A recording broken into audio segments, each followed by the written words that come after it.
Une institution au centre des débats. Voici ce bâtiment. Il est peu connu et pourtant il s'agit peut-être du pouvoir le plus puissant de la zone euro, la Banque centrale européenne. Certains accusent de mener une politique trop restrictive, d'autres dénoncent l'absence de contrôle démocratique. Comment fonctionne la fameuse BCE? Qui la dirige vraiment? François Baudonnet, Sylvain Vinance.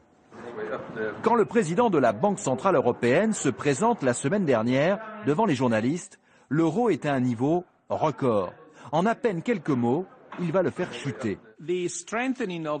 La force de l'euro nous inquiète sérieusement. Immédiatement, la monnaie européenne plonge. En une journée, l'euro perd plus de 2 centimes face au dollar. Preuve que le patron de la BCE est l'homme le plus puissant d'Europe. La Banque centrale européenne, un empire au cœur de la zone euro.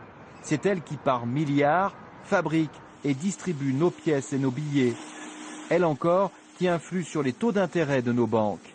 Ces décisions sont prises ici, au sommet de la Tour de l'Euro à Francfort, par son Conseil des gouverneurs, où autour de la table, les 18 nationalités de la monnaie unique sont représentées.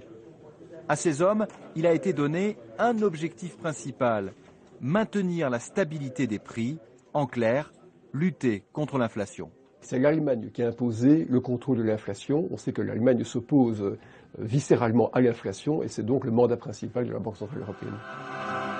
Depuis l'euphorie de la naissance de l'euro, la BCE, en bon petit soldat, s'est donc exclusivement battue contre la hausse des prix.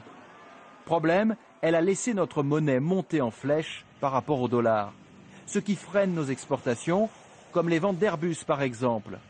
Alors, la Banque centrale européenne doit-elle faire baisser l'euro? Le gouvernement l'exige sans ménagement. C'est notre responsabilité que de dire à la Banque centrale, ça va pas.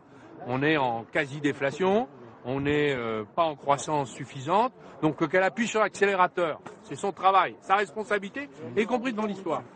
À droite, certains vont même plus loin. Ils veulent changer le mandat de l'Institut de Francfort. La lutte contre l'inflation, d'accord, mais aussi favoriser la croissance. Je suis persuadé que la politique de la Banque centrale européenne est aussi en partie responsable du taux de chômage que l'on peut connaître dans toute la zone euro. En Europe, en tout cas, ces demandes répétées pour un euro moins fort viennent surtout de France. Ce qui n'étonne pas les dirigeants français de la BCE. C'est pas du tout la faute de l'euro, c'est parce que nous avons un problème de compétitivité. Il y a eu des réformes importantes faites dans les pays voisins, Italie, Espagne, Portugal, et nous sommes peut-être un peu en retard sur la réalisation de ces réformes. Dans les semaines qui viennent, la Banque centrale européenne pourrait, comme son homologue aux États-Unis, faire tourner la planche à billets, ce qui ferait baisser l'euro. Mais si c'est le cas, elle ne le fera pas pour obéir aux injonctions françaises, elle qui est indépendante, mais tout simplement parce qu'elle estime que la situation économique l'exige.